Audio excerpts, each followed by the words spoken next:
Akkam jirtu fayyaa keessanii bakka gara chaanaalii kanaatti nagaadhaan dhuftan.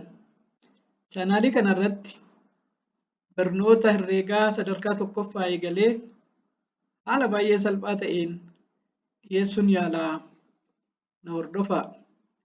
Keessattuu barattoonni sadarkaa tokkoffaa eegalanii herreega irratti bu'uura yookaan beezii yoo qabachuu baatan sadarkaa lammaffaa yoo gahan ni rakkatu waan ta'eef herreega cimanii hojjechuu qabaatu.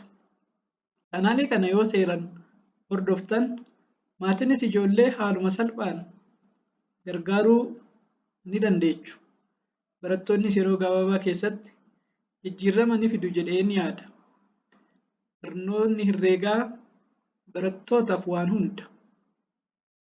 Barumsa hunda keessaayyuu ijaa hin dhabamneef.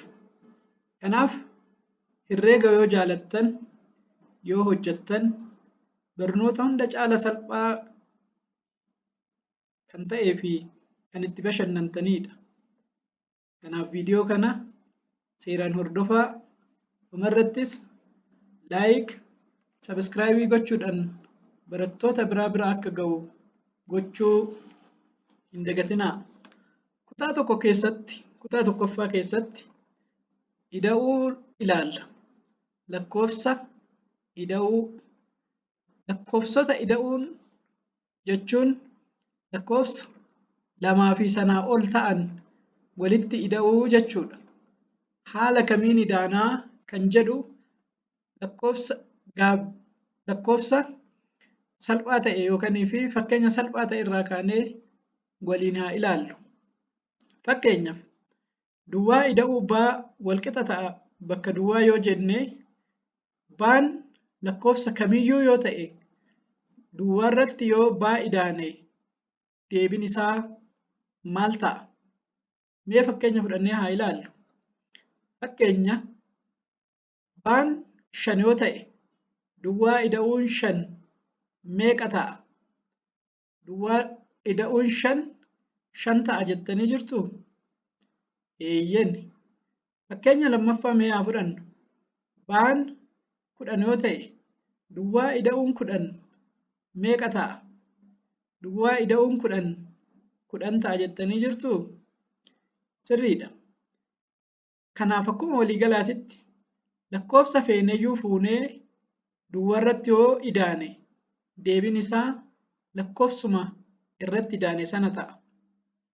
Lakkoofsa feene haa fudhannu baan tokko haa ta'u, duwwaa haa ta'u, 100 haa ta'u, sanaa olillee haa ta'u lakkoofsuma feenee fuunee baa irratti gaafa idaane deebiin nuyi argannu baadhuma ta'a.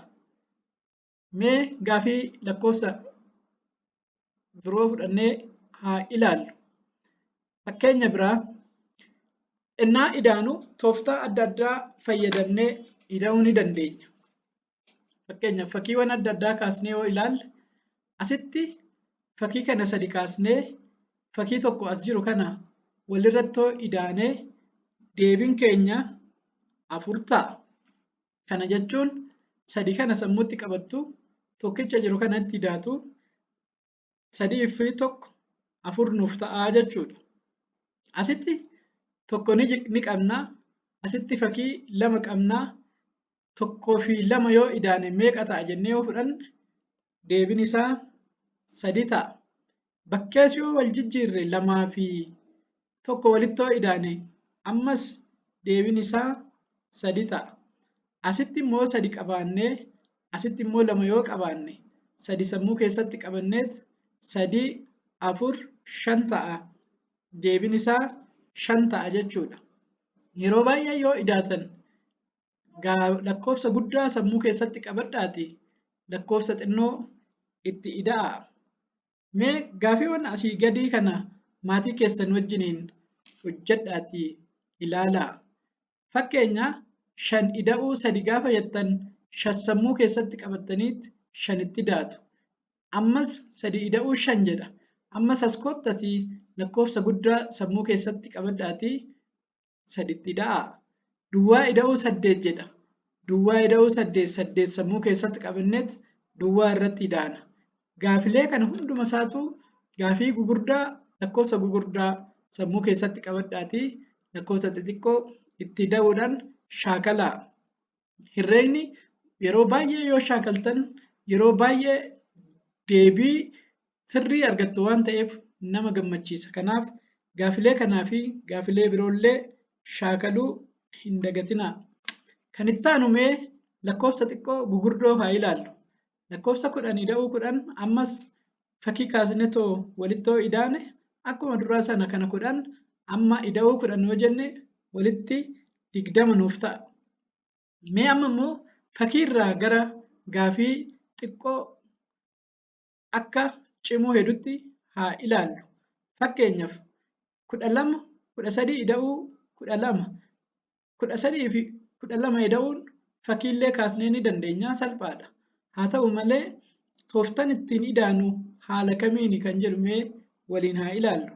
Fakkeenyaaf 13 asitti barreessinee irra 12 ida'uu yoo jenne kana asii gadi ida'uu dandeenya.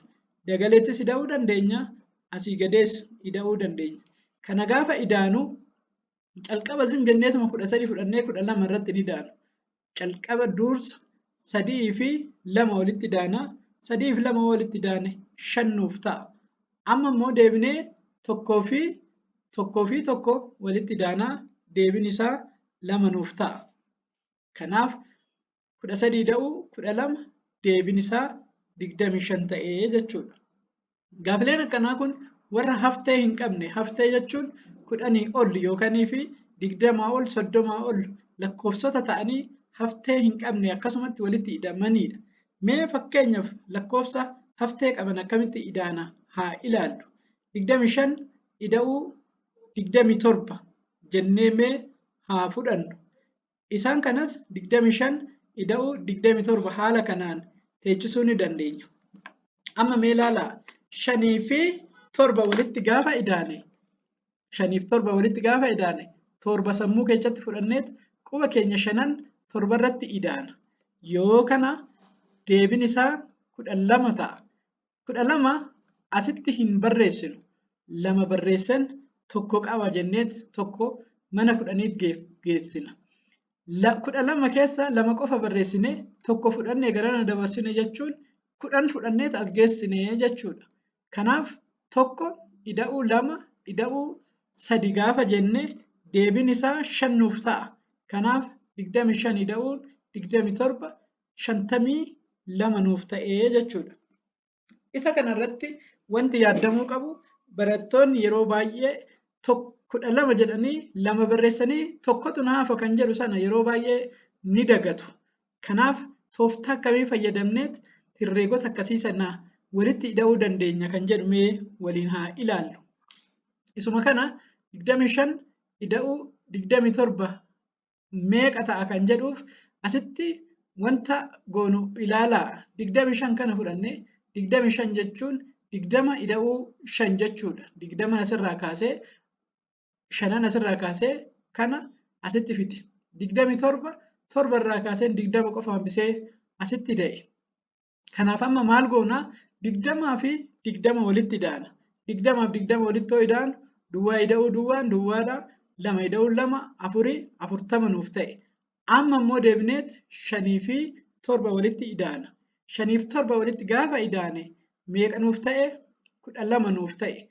Amma deebinee as dhufna 40 fi 12 kana qabnaa jechuudha. 40 fi 12 gaafa finnee walitti idaanu akka fakkeenya asitti idaane yookaan asitti idaane kanatti yoo laallee walitti idaane haala kanaan ida'uu dandeenya. Duwwaa ida'uun 2 ta'a.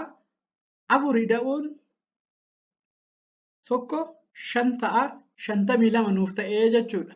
Amma haftee tokkoon qaba jennee kan dagannus miti. Haala kanaan gaafilee gaafatamnu kamiyyuu hundumasaa haala kanaan hojjechuu ni dandeenya. Mee gaafilee armaan gadii jiran kana maatii keessan wajjiniin yaalaa.